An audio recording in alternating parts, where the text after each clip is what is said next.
I think this is something that a lot of people who work in author business and marketing don't talk about enough. And maybe it's because they assume that all y'all authors already know it. Or maybe it's like, well, we want to be super encouraging and this doesn't sound very encouraging. I mean, I think it's encouraging in a weird, strange, facing the truth in the face way.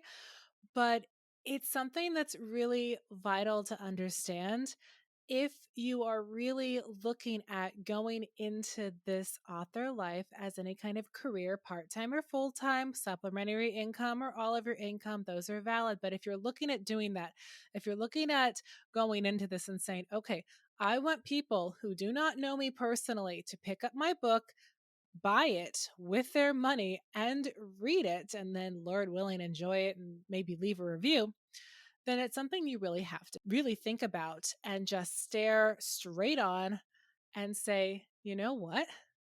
No one has to buy my book. No one owes it to me to buy my book. I mean, yes, family sometimes, if it's your first book, they're like, wow, I'm so proud of you. You did it. It looks great. I'm going to buy it. Your very first book. And your relatives also can have that vibe. And like, that's great. You did a book. You're one of those people that actually finished it and went all the way. And that's great. And then once you start writing and publishing more books, people go, oh, you're still doing that? Huh. Well, I mean, I bought the first one because it was you. But after that, your genre is really not my thing. Maybe you could write books about fishery or hunting or something else that I'm interested in. Because the thing is, we ultimately buy books from strangers because we like the content of the book or it sounds interesting. That relational factor only gets you so far. So when you hear experts in marketing or author business or all of that talk about how, you need to make sure that your book hits a certain minimum viable standard, you need to make sure that it has some connection with tropes in the genre, you need to make sure the cover works, all of those things. It's all about trying to set your book up to sell itself to people who do not know you face to face. They have no personal relational connection to say, well, I hate the genre and I may not like the book, but they're so nice, I'll buy it anyway. After a while, we need to really create a product that you're proud of, that people will also be proud to own and make that connecting point. And again, that's coming from my background as marketing, as communication. More other people more have a very product based, retail based background of just create the product, adjust the product, make sure the product is what the customer wants, and very sort of logical clinical terms, and that can be legit too, but we're all coming at it from the same angle that no one has to buy your book. People, like, they need to eat food, they need to be cool in summer, and they need to be warm in winter. They need to have a place where they can use the restroom. They need sleep. They don't need to buy your specific book. Libraries exist for a reason. So to really create that kind of environment where people want to buy your book and enjoy it and finish it and leave a review and maybe buy your next one, that takes more work. That is more of swimming upstream. That is more of the next level than simply just achieving, finishing the book and getting it edited and published, which is quite a lot as it is. It is a marathon, not a sprint, and it's a lot of work. So stick with me in this episode of the Author Culture Podcast, and we're going to dive into why this whole concept of no one having to buy your book can actually be an encouragement and help you to frame out what your purposes are as an author and help you to set some more clear intentions for your books and for different kinds of books so that you can reach more of your success and hit that finish line that makes sense for you in a chaotic publishing world. This is Janeen Ippolito. Let's chat.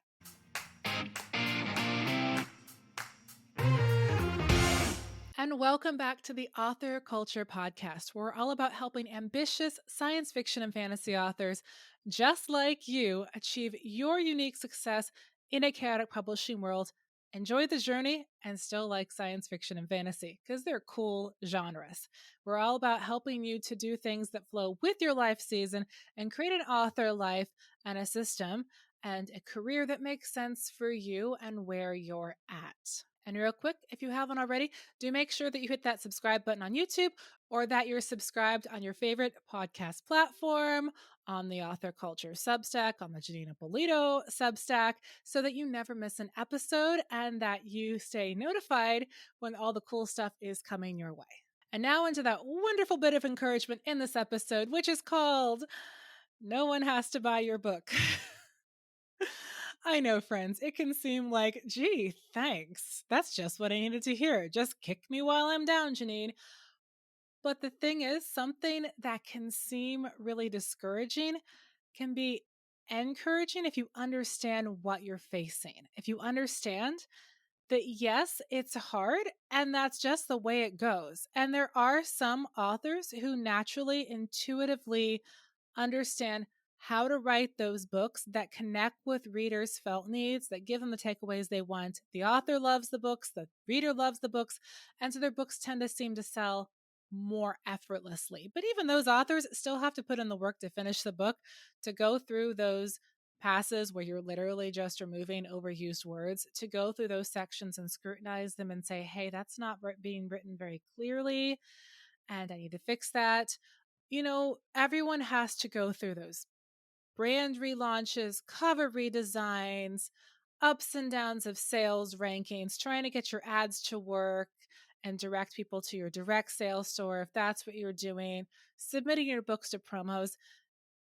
We're all doing that same thing and it's work because no one has to buy your book, but they get to buy your book.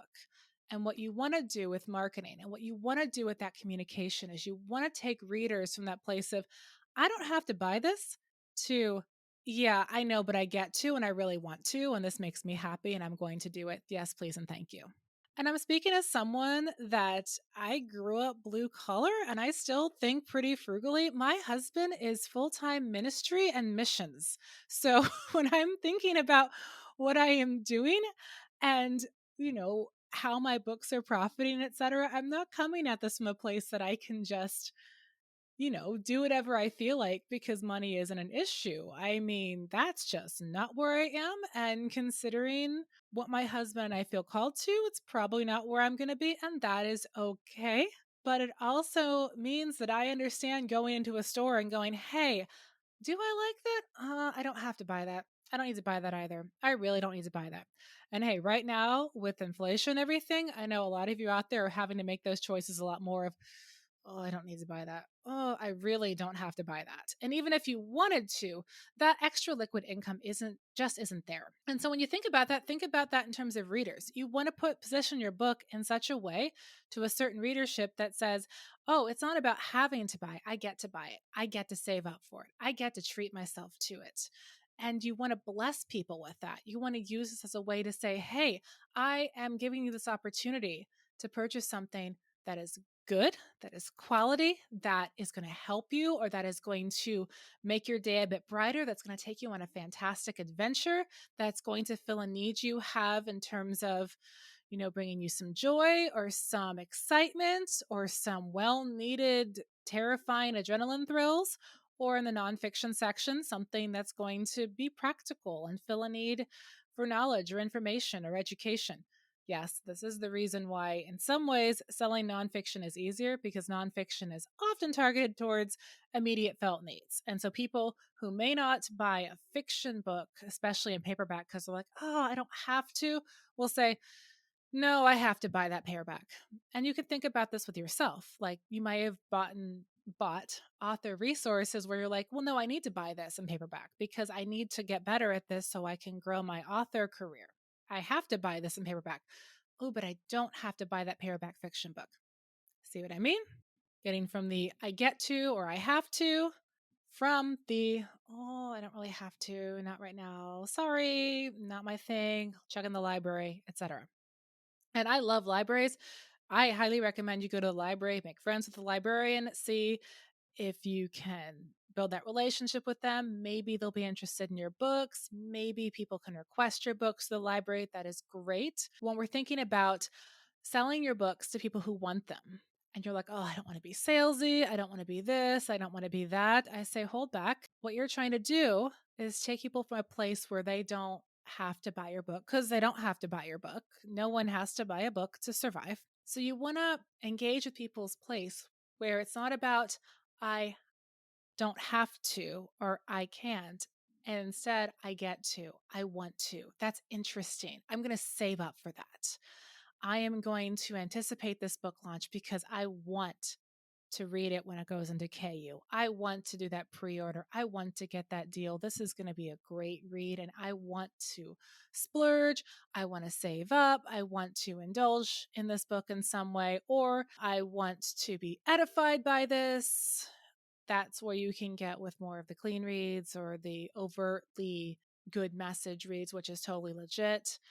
But whatever you're doing with that, you want to help people to see that this book is something they get to buy, they get to enjoy. It's a treat, it's a joy, and it's not something that they have to choose not to get. Because in the end, they don't have to buy your book.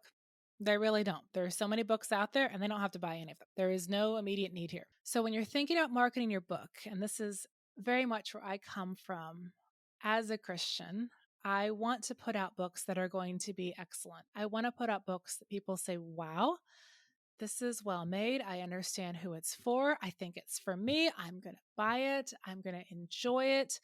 It's a treat. It's going to be great. And I want to go on this experience. And when you're coming from that place, then it can be easier to market your books as well because you're not trying to nag people. You're not trying to say, oh, I'm being salesy. You're saying, I'm doing a cool thing. It's a fun thing. And if it's for you, that's great. It has all these cool things in it. And I think you should enjoy it. And it's awesome. It's kind of like people get to buy the book. They get to enjoy the book. They get to go on the adventure with you. They get to explore things with you. And especially with science fiction and fantasy, it's a get to. And I want you to open yourself up to thinking about things in that way, especially when you're thinking about marketing. You can't go into marketing with this idea of forcing or making or coercing or anything like that. You can't even go into book marketing with this idea of they have to, especially with fiction books. Nonfiction is different. This is why college books are so expensive, because if a college professor assigns a book to you, you literally have to buy it, and then you're going to go online and try to find it as cheap as you can on sale, secondhand. And if it's they require the new edition, then you're like, fine, I will spend $250 for this textbook because I have to. I have been there too. That's why I have a couple of those textbooks still on my shelves. They're good books. And also, I spent a lot of money on them because I had to, because the professor required it. But for your fiction books, people don't have to, but people get to. They get to enjoy it. They get to go on that adventure. It's a wonderful thing. And that's when I come to the table to buy books, because I love to read books. I love reading fiction books. I actually cleared off and tweaked my schedule so I'd have more time to read because I do love the science fiction and fantasy genres as a reader. And I always want to keep that joy since I also write in it. I don't want to be that person who works at Disney World and then hates Disney World, I get to enjoy these books. And when I pick up a book that's put together well and just, it hits just right, and I get to read it and then I get to put it on my bookshelf and just have it there, it's awesome. I love it. It's a great, great experience. So when you're thinking about how to sell your book and how to market your book, and you're thinking about all the work you have to do because, you have to get the book to a certain level, you have to do the edits, make sure it's something that's connecting with readers and that they're connecting with what you love with the book, and you're finding each other, get a great cover, get a great blurb, all these details, submit it to promos, submit it to more promos, do sales days, do reverse sales days, do this, do that. Do you need to collaborate? Wait, you have to work on the next book. Think about it this way. No one has to buy your book, but they get to. And you get to be in this experience of connecting with them and talking about your book and sharing about your book in whatever way makes sense for you. And I'm not saying you have to be on a particular social media platform. I'm not saying you have to show up all sparkle, sparkle every day. I'm not saying anything in particular about that, because marketing strategies can vary widely based on the strategy, the book genre, where the economy is, and the person and their ability to do the marketing. But you get to invite people into this world, and it's cool. It's awesome. It's an opportunity. And I encourage you to reframe that in the same way that when you go to a place to buy books, when you go to a place to explore books, you want to go there and say, oh, that's interesting. Oh, I like that. Oh, the author is really cool too. And they also like that. And this sounds great. Make it something where readers like you get to engage with the story and engage with the authors and connect with them and be excited. And they get to buy the book and they get to enjoy it, or they get to request it from their library and enjoy it that way, which is totally legit. Marketing isn't something that we have to do. No one has to buy your book, and you don't have to put it out there from the find. But if you really want to make those connections, you get to tell people about your book. People get to find it, get to enjoy it, and it gets to be a fantastic experience for both of you.